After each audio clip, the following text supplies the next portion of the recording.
That's why he's getting blocked by so many judges, and this conversation just keeps going left and right. And oh, homes, single parents, like bro, I just really wish I could be on a panel with those guys. No shade, Yo, disrespectfully. I got a question for you. hold on. There's a reason you stuck here with us and not there with them, Shouty.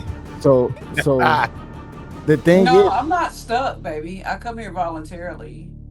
you could be educated and not act like that. When I landed on the campus of Missouri, University of Missouri, Columbia, Missouri, which to this day, if you're familiar with like the state of Missouri, they're still the number one state for most racial hate groups that qualifies terrorist organizations in the country. And as a black kid from the south suburbs and south side of Chicago, I landed on the campus in 1998 as a recipient of then was the Diversity Scholarship, which was a scholarship for highly qualified black and brown students that met extreme criteria, 28 or better ACT, 3.0 or better GPA, which waived the out-of-state fee for that school to make it affordable. And when you landed on the campus, there was the MAP office that was run by an amazing brother, Dr. Andre Thorne, who effectively was like the godfather for black students on campus. There's always He one. made sure there's always one. We had one, Chris Rome at DePaul. Always one. And I'm Yeah. grateful to work with those men and women now across the country on campuses like Iowa State and others where there's just not a lot of us. And effectively what this does is eviscerates those types of programs. And I see a lot of comments on the kind of the question of why. And I think that's convoluted and it's complex. You've been preaching and really sharing this a lot. And I hope people understand, like you just said, and they picked out of this conversation, that some of this is done intentionally, all of it, but mostly for the point to confuse you, cause anxiety while they do the other thing too, right? So like there were also two executive orders passed out of Mar-a-Lago yesterday. One trying to expand access to IVF for families across America. Great.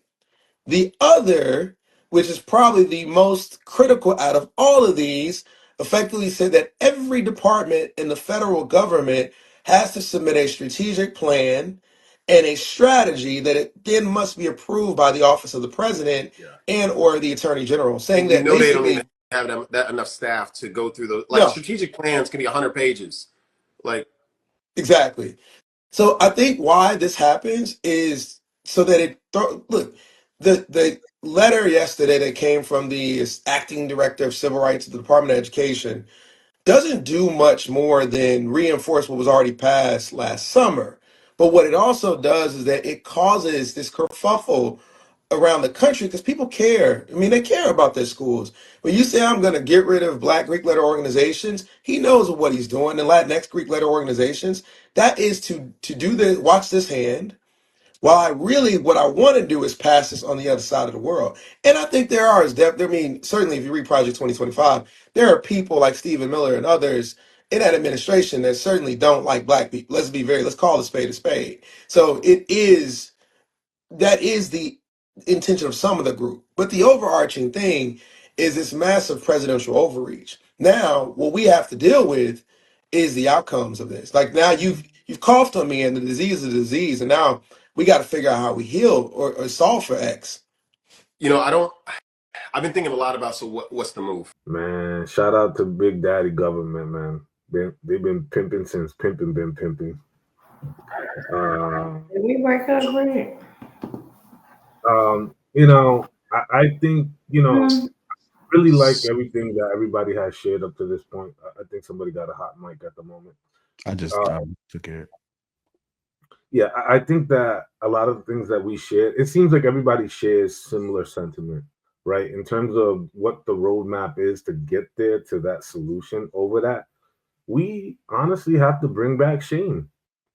We got to bring back shame. And unfortunately, today, we don't really shame. We shame the shamers, right? And that's really more of the cultural mindset of today.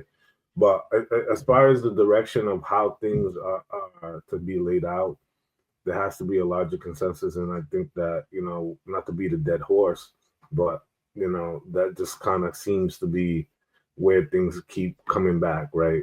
It's having everybody be on one accord and kind of share that sentiment. But I don't know what type of lens or platform that happens, because obviously this is a panel of like maybe 8 to 10 people at a time. I don't know if everybody should be having similar platforms across the country, but I mean, if we look at the advancement that has happened, especially when Will brought up 3 mayors of 3 major large cities. I mean, I just put in the back chat that we have 143 across the whole country.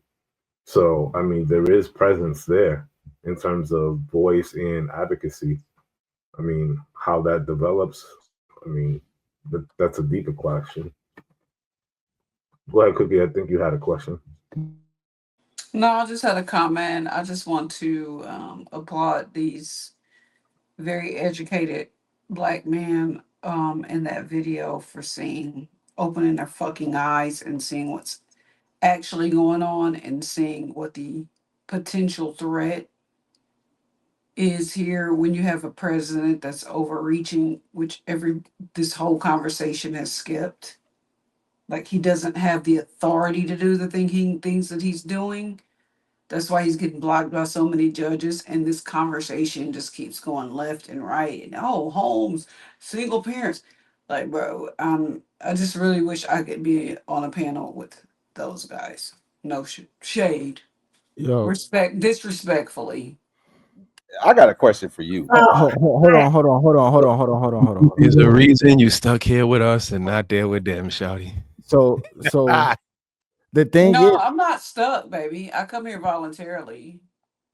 the guy is just a nut, in my opinion. I guess if you, depending on what lens you looking at it in or at, you might agree with some of the things he said, but he's literally just spewing more BS that we talking about that people should just not thinking about. Trump and the Trump administration knows that DEI is not for black people.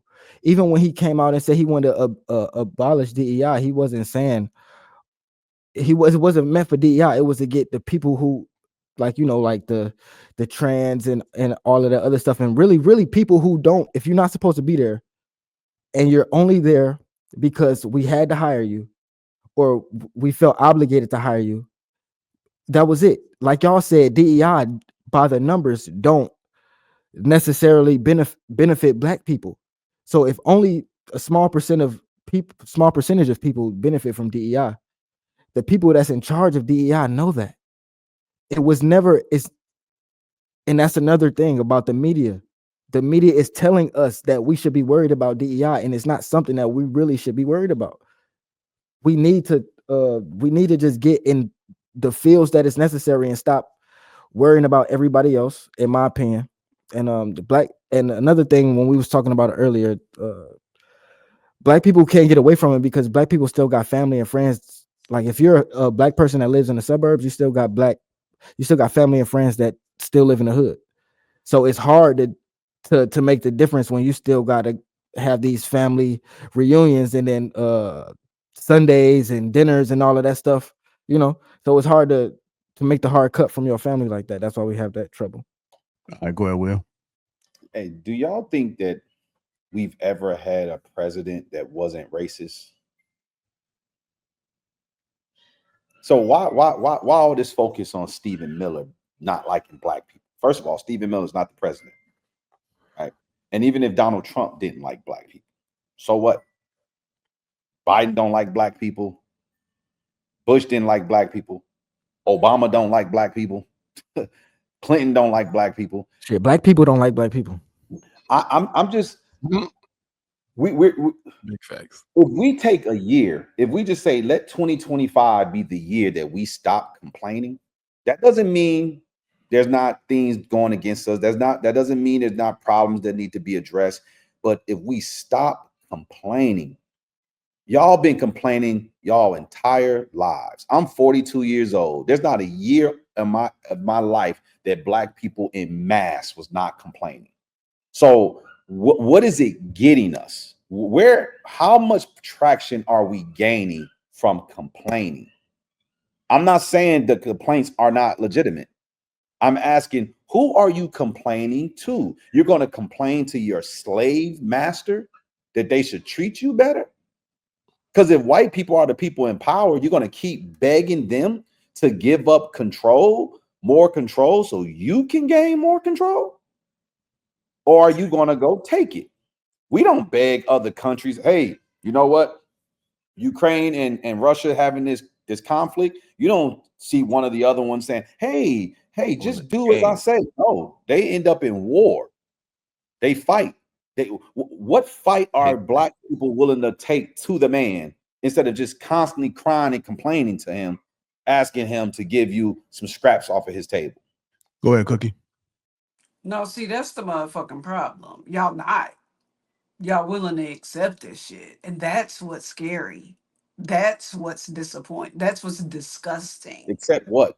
Pause. I'll answer when I'm done. The fact of the matter is, Why is she so combative? You could be educated and not act like that.